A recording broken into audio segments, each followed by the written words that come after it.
Dire une chose, Madame Le Pen, dans cette élection, on ne sait pas à quoi elle sert. Mais vraiment.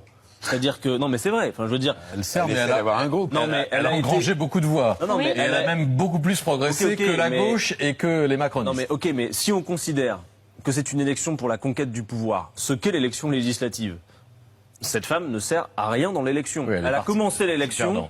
Elle a commencé l'élection en disant à ses électeurs, de toute façon, M. Macron aura une majorité. Donc, à quoi appelle-t-elle ses électeurs, en fait? À lui donner quoi? Un groupe à l'Assemblée? Je veux dire, vous connaissez beaucoup de gens qui vont se lever d'enthousiasme pour dire, allez, on va donner un groupe à Mme Le Pen. Vous êtes étonné du manque d'ambition de Marine Le Pen, quand même. Mais cette femme ne veut pas gouverner le pays. Quand elle est au second tour face à M. Macron, elle se vautre magnifiquement. Et puis ensuite, il y a une élection législative et elle dit à ses électeurs, donnez-moi quelques députés. Moi, je vais vous dire une chose. Il y a plein de gens qui votent pour cette femme qui se trompent, je le dis, qui pensent qui ne partagent pas d'ailleurs, y compris ses vues donc ethnicistes, vous appelez les identitaires. électeurs de Marine Le Pen à voter pour la NUP. Écoutez, les électeurs ne sont pas la propriété des partis politiques. Et vous dites souvent, il y en a beaucoup qui disent qu'il faut faire reculer le Rassemblement national. Je ne connais pas d'autre méthode pour le faire reculer que de convaincre des gens qui, de mon point de vue, se trompent, de faire un autre choix. Si vous voulez que votre pouvoir d'achat augmente, si vous voulez l'augmentation des salaires, si vous voulez en finir avec la politique d'Emmanuel Macron, mais c'est un fait, c'est pas un slogan. Madame Le Pen, compte tenu du nombre de circonscriptions dans lesquelles elle est qualifiée au second tour, de toute manière, si vous votez pour elle et ses candidats dimanche,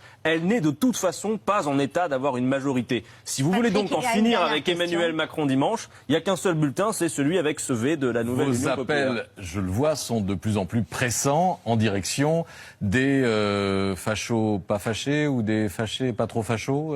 Qu'est-ce qu'il faut dire là-dessus? C'était le lapsus de Jean-Luc Mélenchon hier soir sur France 2. Bien sûr, parce que, écoutez, encore une fois, il faut faire reculer l'extrême droite. Et nous avons commencé à la faire reculer.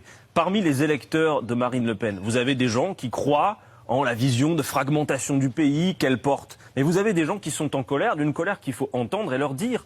Madame Le Pen ne propose pas l'augmentation des salaires. Madame Le Pen ne propose pas le blocage des prix. Donc cette femme, dans son programme, n'a rien qui prévoit d'améliorer votre sort. Non seulement ça, mais en plus de cela, elle n'est pas en état aujourd'hui d'avoir une autre majorité. Donc c'est très clair, dimanche prochain, le 19 juin, c'est un référendum pour ou contre la politique d'Emmanuel Macron. Il y a une opportunité réelle d'en finir si vous votez, tout simplement, pour la nouvelle Union populaire.